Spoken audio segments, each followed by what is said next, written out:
Let's make tomato pachadi please.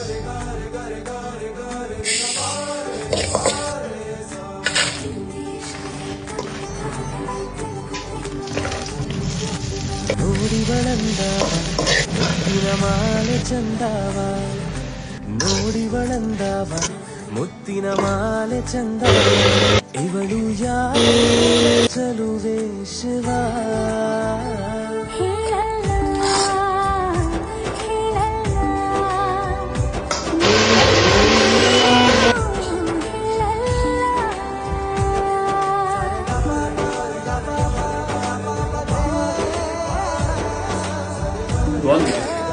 And లాస్ట్కి పెరుగు వేసుకొని తింటే మస్తు కాంబినేషన్. అండ్ ఉల్లిపాయలు ఎందుకు వేసామంటే క్రంచీనెస్ వస్తుంది అన్నమాట. తింటప్పుడు కొంచెం క్రంచీ తగ్గుతుంటే బాగుంటుంది.